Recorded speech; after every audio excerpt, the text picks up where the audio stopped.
Hey everybody, it's Mike from the Mike Wagner Show, powered by SoundWeb Studios. Visit online at sonicwebstudios.com for all your needs. Look at a professional website without breaking your budget. SonicWeb Studios is the answer. SonicWeb Studios offers fast, affordable custom web designs that blow the competition away. Call today, 1-800-303-3960. That's 1-800-303-3960, or email to support@sonicwebstudios.com. Mention the Mike Wagner Show, get 20% off your first project. SonicWeb Studios, take your image to the next level. Also, time to give official shout out to our official sponsor of the Mike Wagner Show, international warring author Mia Molson-Zia. If you love fast-paced mysteries, you'll love Missing by Mia Molson-Zia, available on Amazon paperback and ebook. Missing is fast-paced and intriguing with an unforgettable twist. It takes place in 4 countries, 2 strangers, 1 target, where truth is an illusion and those you love will be the first to go missing. It's available on Amazon in paperback and ebook. Missing by Mia Molson-Zia has garnered great reviews in Eve 11 endorsed by Hollywood celebrities, including Joanna Cassidy, Forrest Riley, and many others. So grab your copy today for Girls Missing by Mia Molson-Zia, available on Amazon. Also, check out the Mike Wagner Show at themikewagnershow.com on over 30 podcast platforms, including Facebook, SoundCloud, Spreaker, Spotify, and iHeartRadio. Also, Anchor FM, iTunes, Google Play, Amazon, Audible, Apple Music, and more. Take the Mike Wagner Show with you on any mobile device. Subscribe to the Mike Wagner Show on the YouTube channel. Follow the Mike Wagner Show on Instagram and Twitter today. And for great gift ideas, go to Amazon.com and check out the Mike Wagner Show podcast. T-shirts, pop sockets, throw pillows, tote bags, makes great gifts for family, friends, and loved ones 24/7. And don't forget to check out the Mia Molson-Zia store on Amazon for great books like Missing, Once, and Wrinkles. Also cool merchandise like T-shirts, pop sockets, hoodies, phone cases, and more. Amazon.com/Mia Molson-Zia. Make sure you check it out today. Also support the Mike Wagner Show on Anchor FM, as well as PayPal and the MikeWagnerShow.com, and make sure you do so today.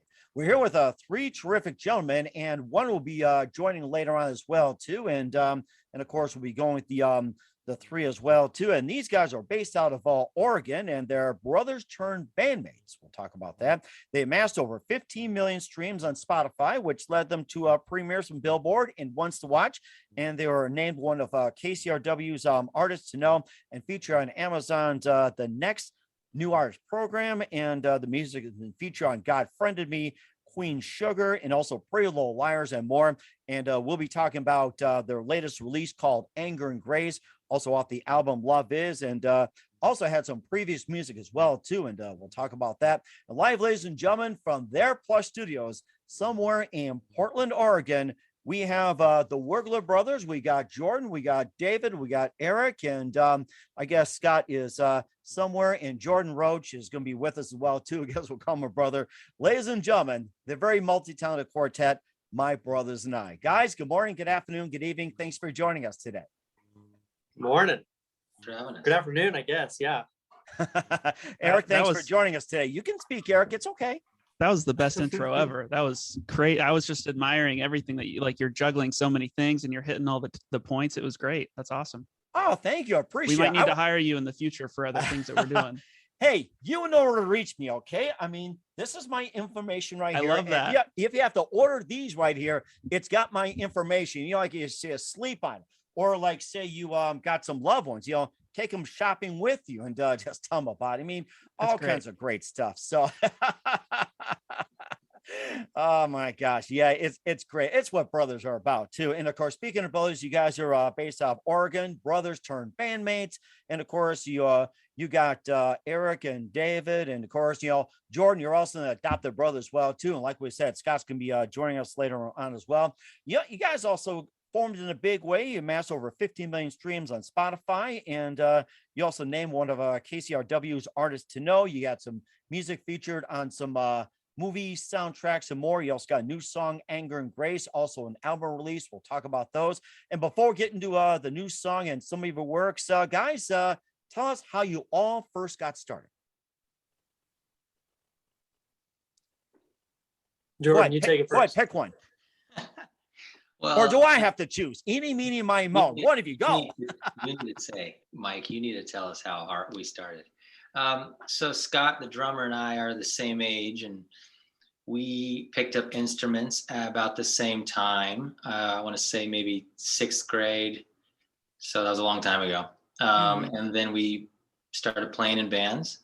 And then as the Scott's brothers got older, and we noticed they were better musicians and singers than us. We were like, hey, you should be in the band. And long story short, that's kind of how it happened. Yeah, David, Eric, any input? That's pretty spot on. Yeah. I mean, I like, for me growing up, especially, I'm the youngest. So I was,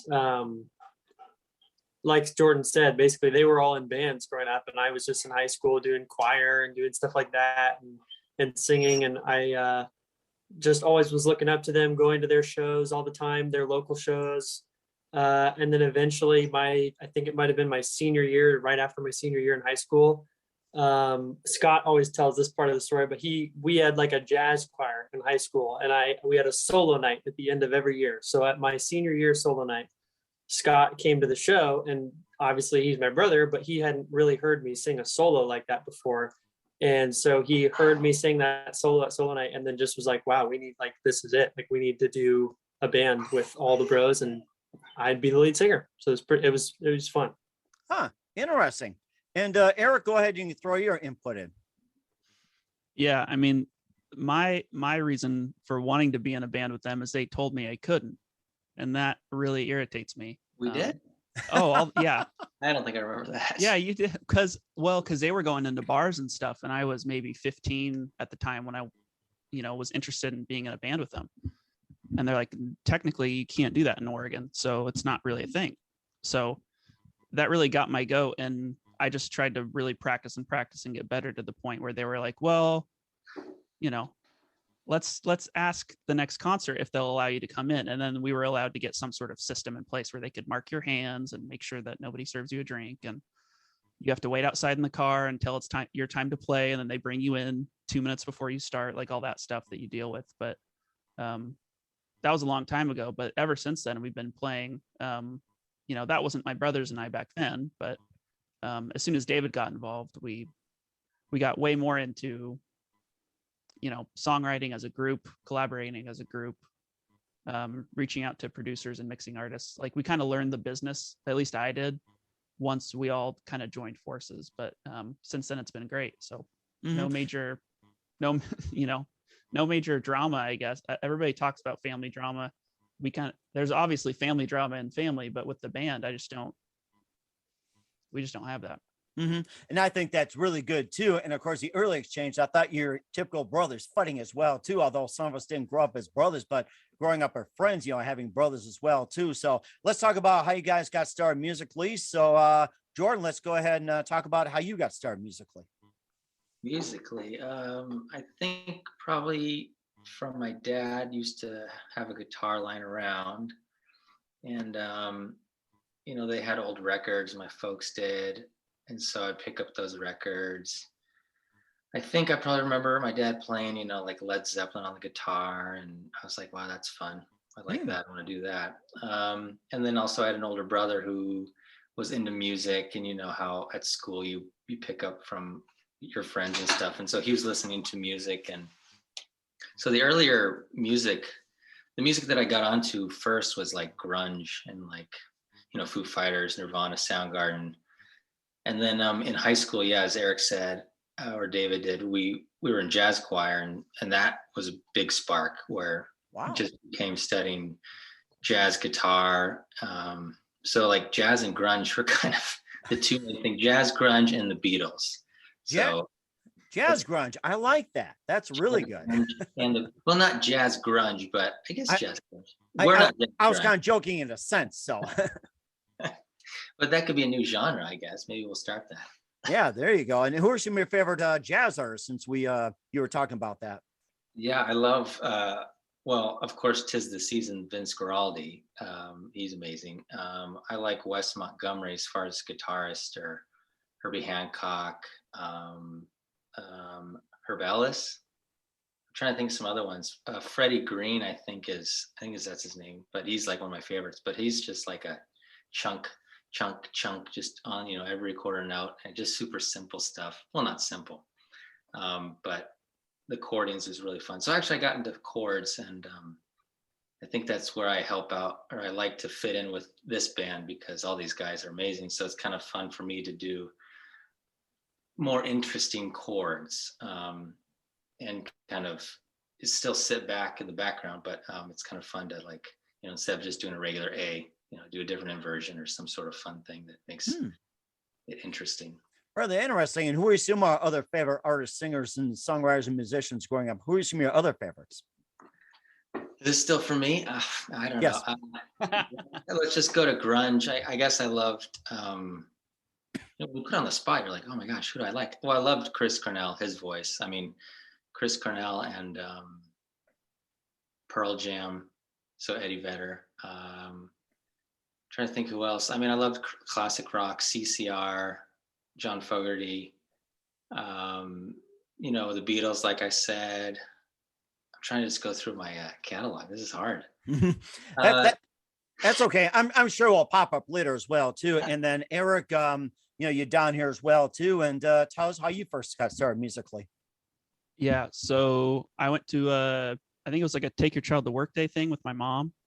And the guy was playing violin at the elementary school that she taught at. Huh. And I was really young, and I was like, man, I think he was doing a fiddle song. He was doing some sort of fiddle arrangement. So I begged around first grade to get a violin. My parents wrote it off as he's not really interested in it. So then around second grade, after a year of begging, they're like, oh, he means it.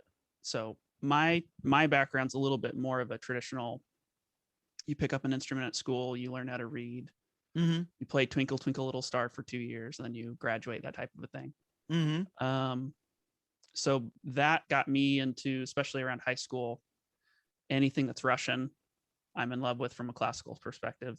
And then Handel, obviously, just those types of things were where my start kind of got ignited, at least from like a music theory perspective.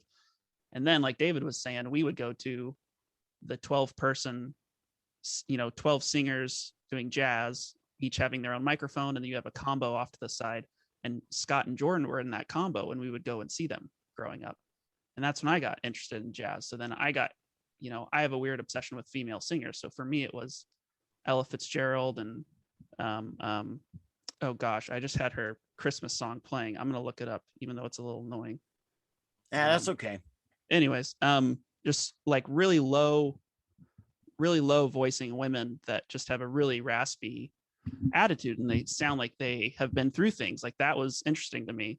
And if you know anything about Ella Fitzgerald's story, I think, there's a few videos out now, movies out now. She's just a really interesting, amazing person. The other thing too is by the time David and I graduated, all of us had the same exact jazz choir teacher. Oh my gosh. She had taught all of us just within, 4 or 5 years apart from each other. So she kind of was, and maybe in a sense, the glue to our thinking of how music should be done, or how you should 8 years apart. chords. 8 years apart. In my case. Yeah. So David's 8 years younger than Scott and Jordan. I'm 4 years younger than Scott and Jordan. So that's really interesting. And who are some of our other favorite artists, singers, and songwriters and musicians growing up? Right now I'm obsessed with Tom Misch. I listen to him every day. He's British, really amazing guitar, songwriter, producer. I'm all over the board. I'm really into Kanye right now. I am really into, I listen to our music. I know that sounds weird, but and it's not a plug, but there's actually songs that we've released that are, especially a lot of our ballads, they're good. And I like slow songs. I like anything that sounds sad. So if anybody has a sad song suggestion from your listenership, tell them to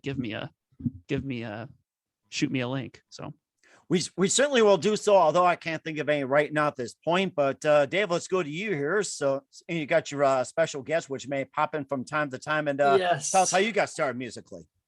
Yeah, I actually grew up wanting to play the drums because I was the youngest and Scott was the oldest, and he was playing drums. He's the drummer. So I just saw him and was like, I want to do that. So I started by just teaching myself to play the drums through watching Scott.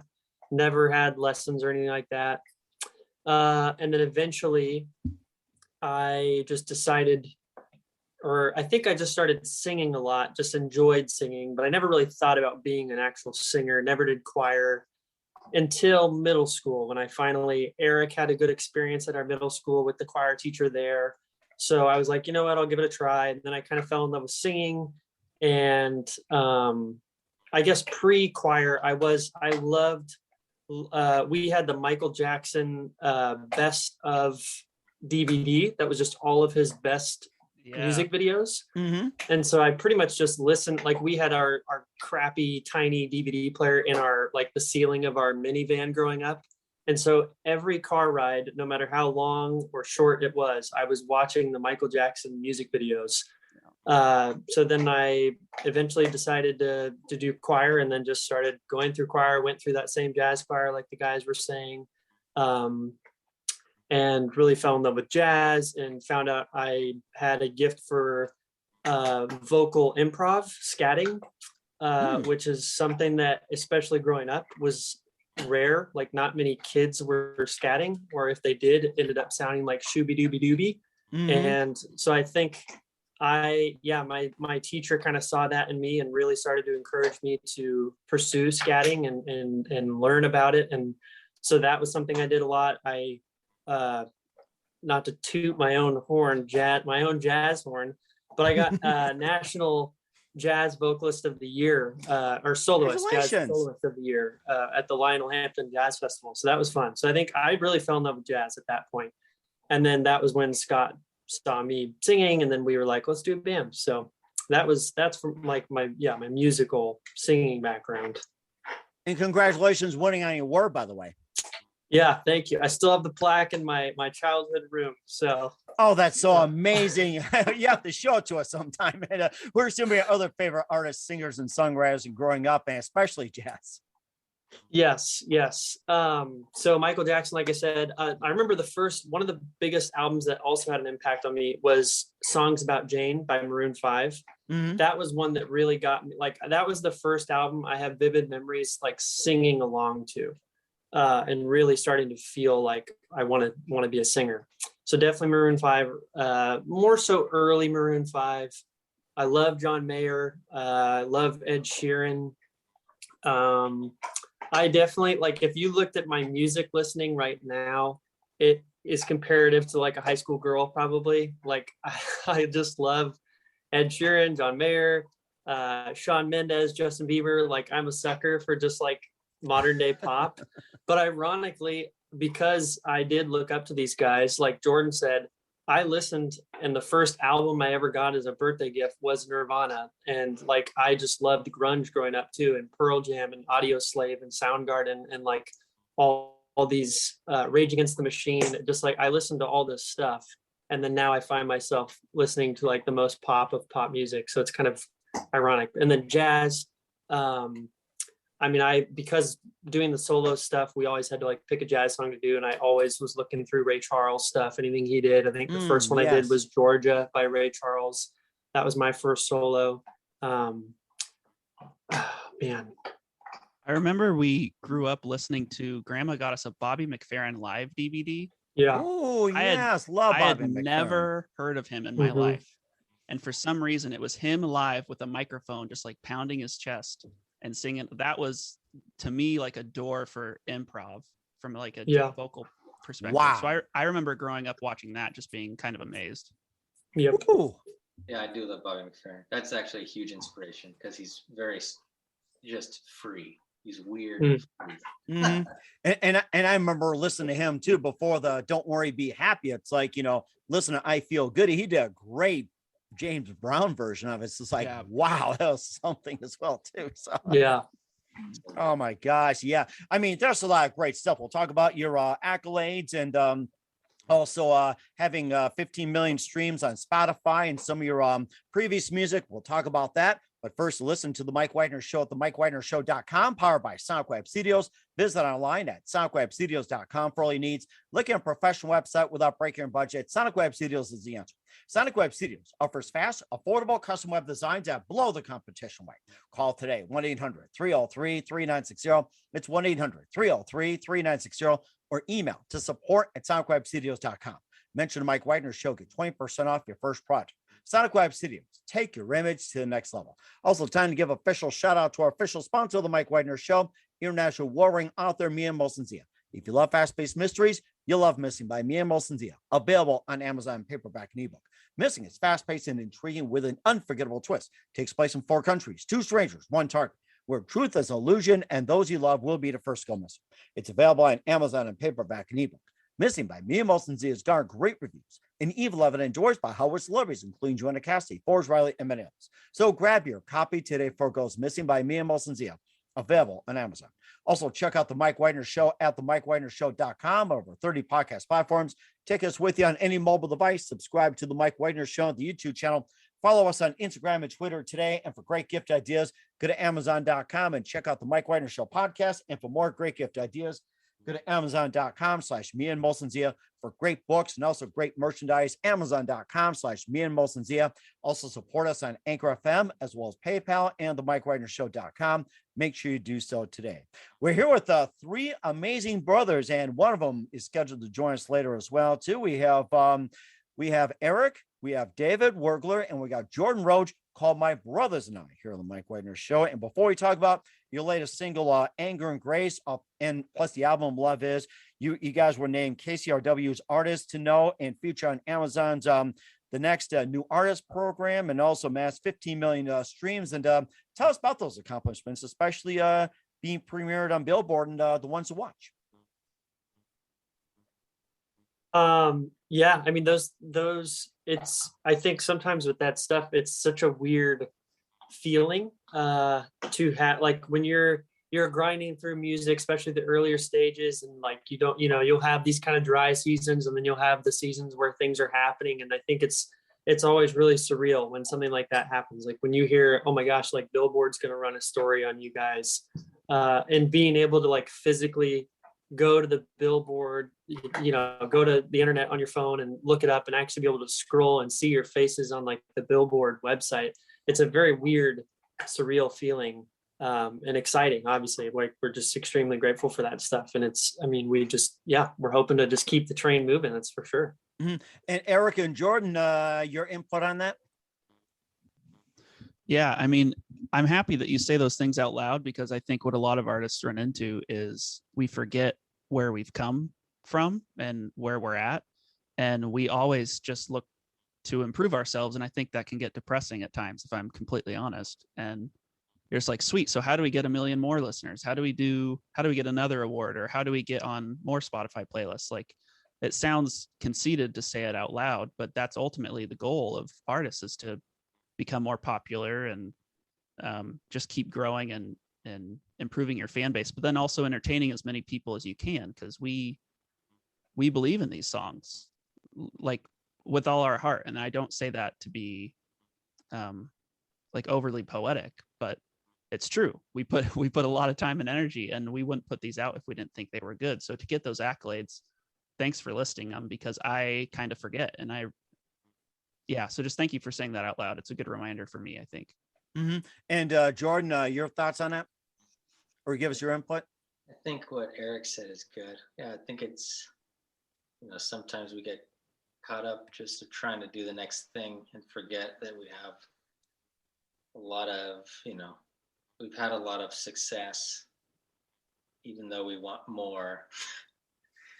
But it's good to remember what we've accomplished. Yeah. Sounds like a song idea. Is somebody writing this down? Or I'm sure one of you guys are writing down. Maybe Scott is writing down. I'm sure he's trying to still clock in at the same time as well too. And you also had some great music out there. You had Don't Dream Alone, also Heartbeat, and also talk about your album Love Is, and tell us all about your music and the album.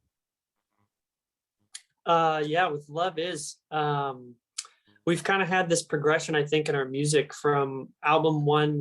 It was definitely like, that's our first recording, at least for me, especially. These guys had recorded some albums with previous groups, but first time in a studio, first time recording live vocal, or, studio vocals like that. And I think to see where we were with that first album, and then try to figure out how to grow without losing who we are, because that's something that we've always taken pride in, is the organic element. Like, we take pride in being able to perform live well. And so you don't want to lose that in a studio, because you can, it's easy to lose that if you just go all digital route. If you get rid of all live drums, if you get rid of all really live takes of anything, except for vocals, you can lose that kind of living, breathing element in a song. And so I think with Love Is, we felt like we found a good balance of like the digital electronic aspects that kind of clean the song up and make it nice and crisp, but also capturing that live performance element of it as well, where we still have some live drums, we still have some really epic like live electric guitars as well as acoustic guitars. So I think that's definitely what I would say. It's just whoa there. Feels like it's good. I think he agrees with you. Yeah, he's like, yes. But yeah, I think we just captured that, and we feel good about kind of the hybridization of those two elements into one with Love Is. Okay. All right. And Jordan, Eric, you can also chime in as well too. Your thoughts? Feel free to jump in anytime, guys, too. So Eric, you got the mic. Yeah, we just like giving each other a chance to talk. It ends up with us fighting over it. Fighting? What fight? You guys get along great. Come on now. It's silent fighting. No, it's great. What David just said, I think that, this was one of the times we decided to track some of the songs with Jordan, Scott, and I all in the same room. Like obviously my bass amp and Jordan's amp were in different rooms, but it was interesting to go through that process of being there in the room with Scott as he's recording his drums, and we're all looking at each other as David's laying down a scratch track in the main booth. It was an interesting experience for me. It helped me get away from that the bedroom producing recording aspect, which can be fun, but just sometimes really isolating. So I think a lot of that energy, like David just talked about, I think we were able to get that from a lot of the songs were recorded and started with all of us in the room together. Interesting. And Jordan, your take on that? Oh, man, I think they both said it really well. I think this latest album, Love Is, and the single Anger and Grace is, we love all of our songs, but I think we keep honing in on what we really sound like. And so I think we're really happy with these latest releases. Yeah, Okay. We're still figuring it out, which is weird, but it's totally true. That's what's hard with some of that stuff too, is it's so easy. Like we love so many different types of music that it's easy to hear the Justin Bieber song that I like so much and hear, like when you hear a Justin Bieber song, like, it's a Justin Bieber song right away. Like it is very tight, very crisp. Like there is not a lot going on. It's very simple. There's maybe like 5 instruments throughout the whole song, and they still turn it into a hit. And I think trying to realize like those songs resonate with us so well, but then then being inspired by something like that, but also, like I said, not trying to just recreate it or copy it, because that's not who we are. Like we're still a band. We're 4 live instruments. We like to play live, and like finding ways to create songs that we are inspired by, like songs like that, without getting rid of Jordan or getting rid of Eric or getting rid of Scott's live drum set. Like I think finding that balance can be really tough. But yeah, like Jordan said, I think with Love Is, and especially Anger and Grace, we definitely are really happy with how Anger and Grace turned out. It's an amazing message of a song lyrically. And then I think just all of that combined with the powerful choruses that are there, it definitely feels like it hits really good. Okay, we'll talk about Anger and Grace in just a minute. And there's one thing I forgot to mention, that some of your songs have also landed some top TV programs like God Friended Me, Queen Sugar, Pretty Little Liars. And you also, towards the likes of, so with others like St. Lucia, Mr. Wives, Alan Stone, Family of the Year. And tell us about those and the TV programs, especially how the music got in there. Yeah, I did not know that side of the music industry existed when I started being like, oh, I want to be in a band. So I found out about it because I'm an idiot, once somebody offered, and they're like, hey guys, your first album was good. They want to use this one ballad in this show. We're like, cool, can they do that? Like that was my response. Are they allowed to do that? I don't know. They're like, yeah, they'll just pay us some money and some residuals after that, blah, blah, blah, a bunch of business stuff. But that ended up being a really good source of revenue, especially as a band starting out. That was our first album.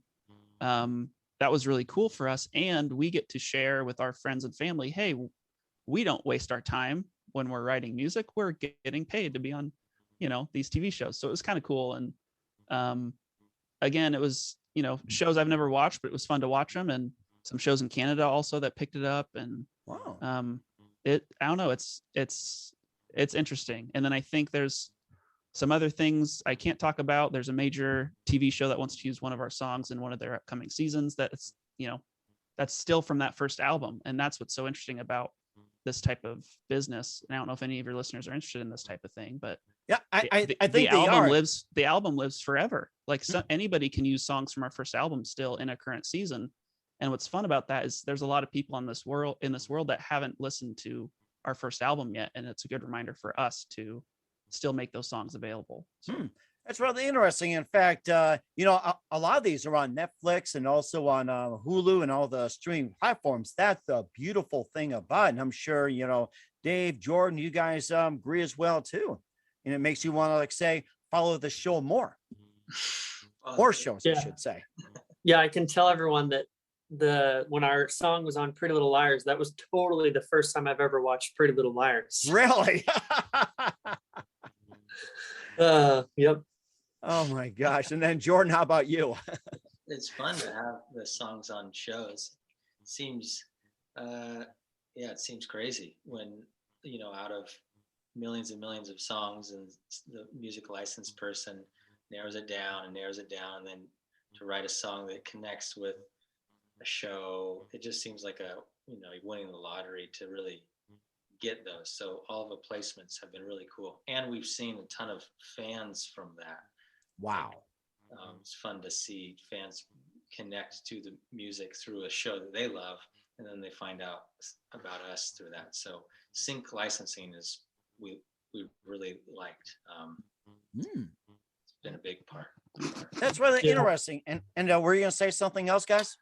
Just to piggyback on that, some of the coolest experiences I think we've seen with fan interaction is when a song has been on a show, we'll have these influxes on specifically YouTube because of the commenting feature. A lot of times people will run to YouTube, find the song, and then comment, "God friended me, brought me here," or "Pretty Little Liars brought me here." And then you see like this random influx of like 100 comments, 3 years after the song released. Wow. Because it finally was on a TV show. So it's fun stuff like that has happened, and it's been those are just fun experiences to see. Mm-hmm. And it does sound like fun. We'll talk about your latest release, Anger and Grace, in just 1 minute. You listen to the Mike Wagner Show at the MikeWagnerShow.com, powered by SonicWeb Studios. Visit online at SonicWebStudios.com for all your needs. Also brought to you by our official sponsor, the Mike Wagner Show, international warring author Mia Molson's Dia Missing, available on Amazon and paperback and ebook. We'll be back with My Brothers and I with Anger and Grace after this time out. We're back with the amazing quartet of My Brothers and I, featuring the Wurgler brothers, David, Eric, and Scott, who's yet to join us. Also, Jordan Roach on the Mike Wagner Show. And let's talk about your latest song, Anger and Grace, that's out right now. And tell us more about the song, Anger and Grace, and what inspired you guys to write it. I think first we should clarify that Scott's no longer in the band anymore after not showing up. So if anybody so you just fired him? We just fired him live on your show. And if anybody's a drummer, they can reach out to us on social media. Also disowned him as a brother. Yes. The paperwork's going through the Oregon Department of Family, whatever it's called right now. Go ahead, David. Yes. But Anger and Grace. We need some more grace right now, that's for sure. But anyways, Anger and Grace, I think, it's in terms of this song, with songwriting in general, there's kind of two ways it happens, at least for me as a writer, which all of us are writers, by the way, for anyone listening, we definitely all collaborate on everything. But for me, it's either I'll have a melody that I'm like, ooh, this is a good melody, or I'll have like a theme. And I'm like, this lyrical theme needs something. Like I need to do this. So this lyrical theme definitely came first with Anger and Grace, of just like, there's everything. I think it resonates right now with everything going on. There's a lot of division, especially in America. Just so much anger for a lot of different reasons, and whether it's political or not. And I think we this song just feels like it speaks to a time that we're in right now. Like it's easy to get angry. It's easy to think that kind of everything's just stoking fires and putting wedges between us all. But man, how big of an impact could we have even just in our daily life? I think that's the thing too, is we have so much access to information now that I think it's kind of not a good thing at all the times, because then we see all the bad things going on in the world, and then you just feel like everything's piling on top of you and you can't do anything about it.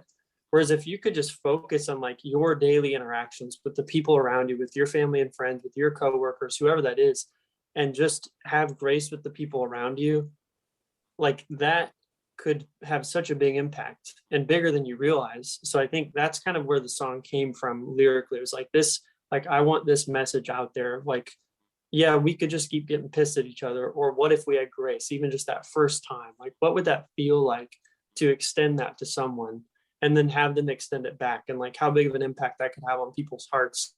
And then from there, it was just about, what can we write to make this message feel like it's hitting you the right way and hitting you in a hard way. And I feel like we did it. I feel like this song, just with the contrast between these kind of sultry acoustic guitar verses, and then they're followed up by these really epic choruses that hit really hard. It definitely kind of takes you on like a roller coaster in a way that I think was what we were trying to achieve. So that is terrific. I love how you said that too, about anger and grace and having all this going on, all these divisions and everything. And Jordan and Eric, feel free to chime in on the song Anger and Grace and your thoughts on it. Yeah. Everything David said, obviously. And that's what's cool, is we don't really like to release something if we don't all believe it. And I think what David said is just spot on.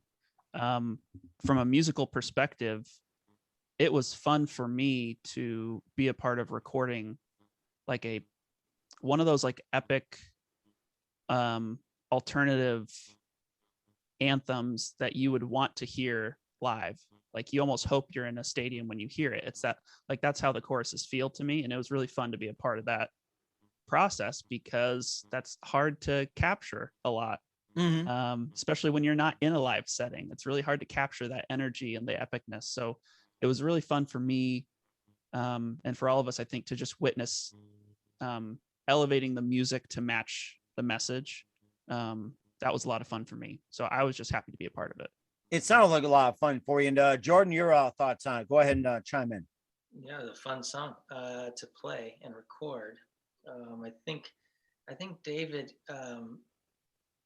well, from time to time, David comes out with guitar parts, and you did both of these, I think, just in GarageBand or something. And so it's fun to play something that he wrote, who's not primarily a guitar player, but, and I wouldn't necessarily think as a guitar player, because I've been playing for so long, you're jaded, and you're like, oh, I don't want to do that. But then, so having like a different look on how to play a song on guitar is fun to play, so in that aspect. So all these guitar parts, for the most part, it's fun to play what David envisioned for the song to be, and kind of make it come alive. It's definitely a fun song to play live also. It's a heavy hitter. Okay, that sounds rather interesting. And what can we find all your music at, guys, especially Anger and Grace? Yeah. Any streaming service that you can conjure up in your brain, where My Brothers and I, Spotify, Apple Music, YouTube, Tidal, Deezer, like all the ones. It's always hard to remember because I feel like there's more and more every day too. But yeah, all the streaming services, you can find us there, My Brothers and I. We will certainly check those out. And we're with the Wurgler brothers, Eric and David, and I'm sure Scott's still trying to check in here and everything. Are you guys fighting over this? We'll have to resolve this later. And Jordan on the Mike Wagner Show. Guys, a very big thank you for your time. We got a few minutes, by the way. And what can we expect from you guys in 2022 and beyond? So, Jordan, why don't you go ahead and start for once? 2022. I can't believe it's already 2022, man. I think definitely new music. Definitely I don't know if we mentioned this, but we're on our own. without a label or manager. So we're excited to be more nimble as far as what we want to release, when we want to release it, who we want to work with. It's great having a team, but also I think after the years we've learned from our mistakes, and we're excited to do things kind of more on our own. So yeah, excited. That sounds great. And also, who do you consider biggest influences in your career? And it's not just music, but in general. Oh man, Eric, you can start this time. I mean, I'm the sappy one, so I'll say something sappy. Is that okay? It's a middle child thing, I think. So for me, it's family. Like, it's people that aren't musicians. It's my mom that played clarinet probably for 2 years in high school, and she still has her clarinet. Like, there's things like that resonate with me, just for me to, take care of my instrument and realize that not a lot of people get to play music. Not a lot of people get the opportunity to go to school and learn music. So the opportunity that we have is inspiring to me, and being around the guys is inspiring to me, because not a lot of people can find 3 other guys in a band that they like to be with. That's not an easy thing to do. So just the position I'm in, I'm blessed to be in it. And, the people that inspire me the most are my parents, my grandparents, my brothers, Jordan. Yeah. That's amazing. And also, Dave, who do you consider biggest influence in your career, and especially in general? Yeah. Man, I would say, especially, I think it might sound like I'm piggybacking on the sappy nature of Eric's, but being the youngest, because I was watching these guys for the majority of my middle school and high school life, play instruments and do that stuff, and be in a band and perform live shows. Like, one of my favorite things to do as a kid was go to their live shows, just at wherever they were playing. And man, I'm gonna get choked up. I've never even said this before, but genuinely, I felt great pride, them being my older brothers. Sorry. Don't worry about it. It's okay. No. It's okay. We're allowed to cry because Scott's not here. Yeah. When Scott's here, he cracks the whip. No crying, baby. But it was just it had a big impact on me. Seeing them pursue music, and to then be a part of it, and now all of us pursue it together. It's really special. Wow, that is very special. You put it very well, David. And Jordan, how about you? Who do you consider biggest influence in your career, especially in general? That's just in general. I think. Well, I was trying when these guys had such a specific on family. I totally agree with that. But then I guess I'm relating also to just a musician, and so I'll relate us to a band. And I was thinking of the Avett Brothers. I love the Avett Brothers. It's 2 brothers, and then other members of the band, but there's actually 2 brothers there, and they just seem to be such level-headed guys where it's not all about rock and roll and money and drugs, and it's their family comes first, and they're not going to sacrifice family and that for the music. It just kind of both comes at the same time. So yeah. That's really interesting. And lastly, what's the best advice you guys can give anybody at this point? YouTube has everything. If you're looking to learn how do I record a guitar, how do I set the gain level on my audio interface, anything, what's the best online course if I want to learn how to use Logic? Use YouTube. Don't make excuses for I need somebody to teach me, because all those people are on YouTube. It's not that the barrier of entry is so low. If you have an internet access or a smartphone, just go to YouTube and figure it out and have confidence in yourself. I love that. I'm about to make that my number one advice from now on. Always YouTube it. Thank you. You're my inspiration. That easy. It's that easy. All right. Let's see. Jordan, David, what's the best advice any of you guys can give? Take turns. Be nice. Yeah.